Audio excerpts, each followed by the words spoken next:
Good morning, everyone. Happy New Year. This is our first life skills talk of 2021. And I actually want to discuss this morning about the concept of learning to learn. I think it's really important to realize that learning is an art. Learning is something that in itself is a skill. And that's what a lot of people don't understand about schooling is that yes, schooling is very important for learning the concepts and the skills that you're going to be required to know to be a productive citizen. But I really believe that learning to learn is the true art and that learning is challenging and that by embracing the challenge, you can learn anything. And I want to use swimming as an example because swimming, like anything else that's worth doing, is difficult to learn. Now, if you know how to swim, you're like this lady in the photo, you can go anywhere. You can be in a pool, you can be out in the ocean, you know how to do it, you have that ability. But learning how to swim is not an easy thing to do. Just like anything else, learning in itself is the challenge. And you have to be able to embrace that in order to be able to learn how to do something well enough where you don't even think about it anymore, which it becomes automatic or a habit. And learning to swim starts with assistance. And I would say in school, this would be like the primary grades. This would be kindergarten, first grade, second grade, third grade, where you're getting a lot of assistance from adults. And it's necessary. You do not want to take anyone learning anything and just throw them out there into the wild because, one, it's not the best way to learn anything. Fear is not the best way of learning.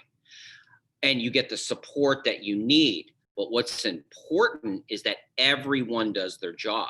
The adult in this is doing their job of teaching the child. The child is doing their job by following the instruction. And there's also materials used in this learning process, which is the floaty there. So if everyone's doing their job, the adult, the child, and the system, which is what's put together to teach, then everything works out fine. Now, what happens when you get to the intermediate grades, which is fourth, fifth, sixth, when you get to middle school, the waters get a lot deeper. But what happens is you have to do some of it on your own. There's a lot more independent, and sometimes that's where the struggle comes in. Yes, you still have adults that are helping you out, and you still have the system there to support you, but there is a lot more practicing of what you've learned in the previous lessons. Now, if you didn't do your previous lessons, for example, let's say you didn't show up to practice, or the adult is instructing you how to do it, and you're thinking, oh, well, I don't need to do that because I'm not that person that needs to do what everyone else is doing. What happens is when you get to the later stages, it can be a little bit stressful. And that's something that if you feel like that right now, which a lot of people do, I know I did when I was in school, this is the time to really put the effort in because you're still in the learning process. This child is still in the shallow end of the pool. This child still has a lot of adult help. And this child is not out of the game. I really believe you're never out of the game, but it gets much more difficult as you go. Now, as you're doing that, you need to develop, I would highly recommend that you develop friendships that support you in the learning journey. If you have friends that are supporting you of doing well in school, especially if you're struggling and they're supporting you, good job, you did great, then they're supporting you in this learning journey that you're going to be doing for quite a long time because school, you're going to be in school now for the next, if you're in fourth grade, the next 10 years of your life. And if you're not good at it, you're going to struggle that entire time. And it gets worse as we get to in a moment. But if you have support that are friends, that helps as well. Now, this is the scary part. And this is what happens when people don't take responsibility, personal responsibility for doing their job. So they go through and they're not learning all of the skills that they need, and they don't have the responsibility, and they don't have the good habits. You go to the next level, which is middle school and high school. And that's really where the waters get deep. That's where you have 6 teachers, sometimes more than that, with 6 different assignments. And all of a sudden, it becomes beyond your control. You're in the deep end.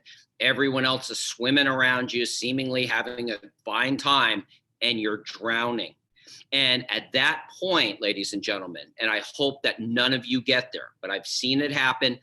Fortunately, it didn't happen to me in my life. I figured it out a little bit before I got to that point. Then it's really difficult for anyone to come in and save you because you're in the deep end. You have too much responsibility. The skill level that you need, you can't jump from being a third grade reader to a eighth grade reader easily at all. There are no cheat codes. There are no free passes. There's no genies in the bottle. I've been teaching now for 18 years. I've never seen a genie come out of the bottle and turn a third grade reader into an eighth grade reader. The only way that happens is the effort of the person has to increase. And if you put the effort in, especially at your age right now, nobody's out of the game. And I truly believe that there's no one ever out of the game.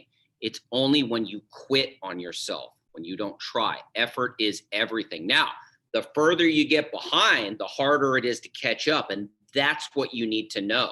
By trying to wait for it to go away, to make excuses, to think that you're going to get some kind of a cheat code or a genie in the bottle, that just makes it more difficult to do so.